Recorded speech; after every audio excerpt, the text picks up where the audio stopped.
Thanks for tuning in for the first episode of Fringe Weekly. Here we discuss high strangeness with tales true and terrible. Our article for today, along with others, can be found in this week's copy of Fringe, available now on Amazon Kindle. You know, I had this whole thing planned out with an intro I made from a 1960s sci-fi soundbite, but I realized it just put more time between me and you. And that, my friend, was just a tragedy. So, without further ado, let's get started.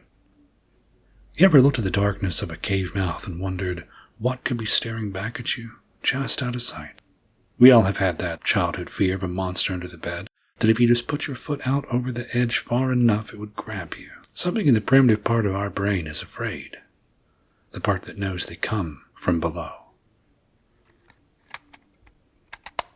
A dark and stormy night, a long road, and a monster. Sounds like the makings of a scary story, but for Charles Wetzel, the horror he experienced on November 8th, 1958 was all too real. Wetzel had been on his way to his California home on his regular route, which took him down a road parallel to the Santa Ana River. Once he neared the bridge, what had been a typical trip took a dark turn. His car engine began to sputter, and the radio, which had been working fine to that moment, went to static. As he stalled to a stop, something came into view out of the rain and darkness. His headlights illuminated a nightmarish figure. The thing's long arms and legs stuck out from its body at odd angles. Its skin was scaly, leaf-like, he would later say, and the eyes glowed like the eyes of a predator at night. Wetzel could not see any ears, but what he could make out clearly was the strange, protruding mouth, so out of place on the creature's oddly round head. As Charles watched in terror, the creature advanced on his car and attempted to reach through the windshield at him, that long, vaguely human arm pressed against the glass, and he knew he had to do something. He quickly took his pistol out of the glove box and took aim at the monster. However, his fingers stilled on the trigger. If he shot it now, the glass would shatter, and if the thing didn't die, he wouldn't have any barrier between them. Instead, he tried the engine, and miraculously, the car came to life. Wetzel floored it. He struck the creature and ran it over and sped off to safety. Later, a shaken Charles Wetzel shared his account with officers at the closest police department.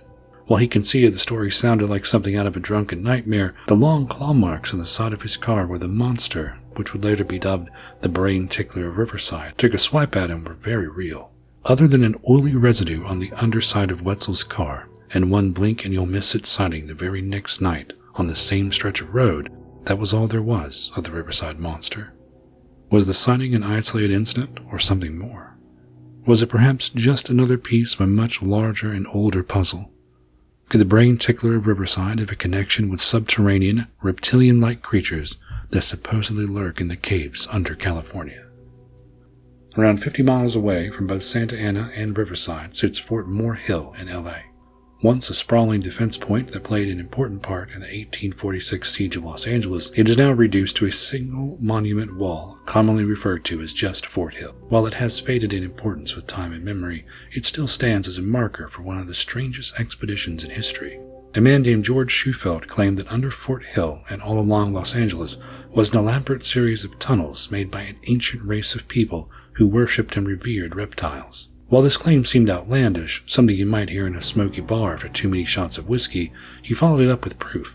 He produced a sheepskin map that seemed to outline a tunnel system in the vague shape of a lizard. Shufelt also stated that this lost group of people were known to the Hopi tribe, and he had a source within that Native American group, a man he called Chief Greenleaf.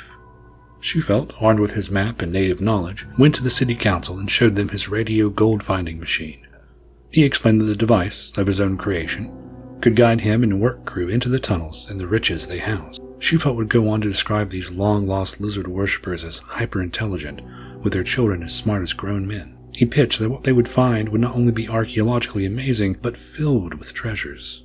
The city and the press were enthralled. Shufelt was given permission to dig and men to help him locate this underground city filled with gold. Schufelt's machine had led him to several spots along Fort Hill, but the digging began behind an old, decaying mansion. On March 3rd, 1933, a long shaft was dug and the gold-finding machine was taken down into it. Onlookers and workers waited for the signal that the treasure was found. No signal ever came. There were no tunnels, no great city, no gold. Had Geroge Shufelt been wrong, or was something else going on? Turns out Shufelt had been here before. Only that time, it hadn't been long-buried gold from an ancient civilization, but Spanish conquistadors.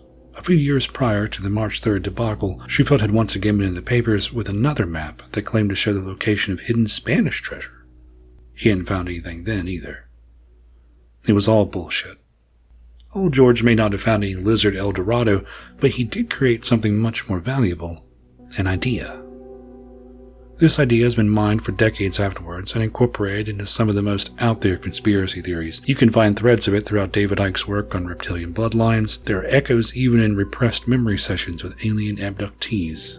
What he did was tap into a shared fear we humans have, a primordial, instinctual fear of something lurking beneath us, that there is a dangerous otherness just under our feet. This ancient fear is played out time and time again in not just media but religion as well, the world over. Where do the devils crawl up from?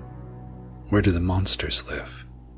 While no hidden caves in California have been found with brain ticklers, there are well-known caves in Vietnam that do seem to hide a secret. The Doong cave system draws in thousands of tourists a year, despite only being open for guided tours through a single company. Located deep in Quang Binh province, Doong is the largest cave on Earth, housing a massive river and a unique subterranean ecosystem. It has delighted and amazed tourists for years. But what if they go off the beaten path and look a little deeper into the dark? A photo surfaced online sometime in 2013. It was stated to have been taken by a tourist who had wandered off. The photo appears to show a humanoid figure in the dark. It stood tall and leaned around the corner of a tunnel so that only part of its body was visible. Once brightness and other enhancements were done, the figure is striking. It had sharp teeth, a distinctly snake-like face, and a clawed hand that showed evidence of scales.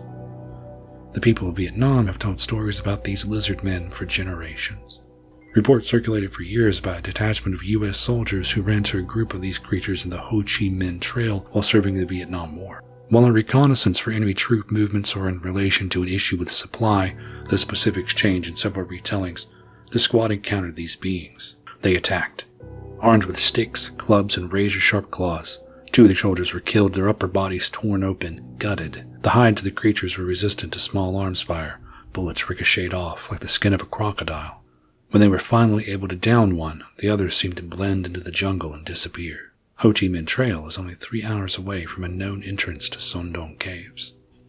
Now, a variation of this encounter has circulated online for years. Whenever it's brought up, comments are often filled with people who had some story to share, often secondhand. A family member who had served in the war mentioned a strange encounter like this reptilian attack. Whether being involved personally or overheard as a family rumor and retold, these accounts continue to add up. There are some connections throughout world religions as well, all pointing to a very different race underneath us. In Christian mythology, there is the serpent in the garden that once walked like a man. The creature then tempted humanity and was cursed to crawl along its belly and eat the dirt of the ground. This could mean that it was stripped of its legs and made like the snakes we know today, but there is another way to look at it. To eat the dust of the ground could mean to banish them to the underground. This warning of danger under our feet continues with the depictions of hell, always under us and filled with monsters. The ancient Greeks had myths of hideous, half-snake creatures such as the mother of monsters Echidna, depicted as having the upper body of a woman and the lower body of a snake. The creature resided far in a cave. Her depiction would later be echoed in the tale of Lamia, a woman turned into a snake-like creature as divine punishment for a tragic crime. In Hindu legend are the Naga, divine beings that take on a form that alternates between humanoid cobras and full serpents. These beings are said to live alongside humanity and offer them guidance at times, horrible curses on others. They resided in a spiritual underworld said to be accessed through a series of underwater caves. All across the globe, in myths and legends, in holy texts and in popular media, there is a warning that one day we may encounter those that lurk beneath us, that hell may well open up and spill her devils into the light of day. Will we know it when it happens? Or are they already among us? Here I wanted to say something, just me to you. Do you ever feel as if you've been cursed? I don't mean just a bit of bad luck, not, oh damn, the cat threw up in my shoe, more, why does nothing in my life last? Truly cursed, as if there is an essential part of being human that is not for you. You are made to be aware of the absence, maybe even experience it, only for some force to pull it away. I don't know many sure things in life, but I have always felt this curse. It hung over every relationship, a cloud that would rain down, storm upon my ears. How long before this one leaves? It might take a while, but they always did. It wasn't just for romance, but also friendship. I could see when it took hold of a person. It showed in their eyes, this exasperation, as if the very sight of me had become tiresome. Sure, they would still smile, still laugh, but they would draw away until it was as if they had never known me. Soon, every time became maybe some other time. There's a beauty in this loneliness, though. A hopeful spirit. To me, it feels as if I am a sailor on a small ship. All around me, as far as my eyes can see, is that far horizon. I see others like me. Those who had to learn to be lonely, to find understanding with the monsters, camaraderie in the eyes of the outsiders. Those who found a home on the fringes. Once again, thanks for tuning in. If you want to show some support, I have a Patreon at Ari Brewster. Maybe buy a book or two from Amazon, hit that subscribe button and hang out. Links below. That's all I got.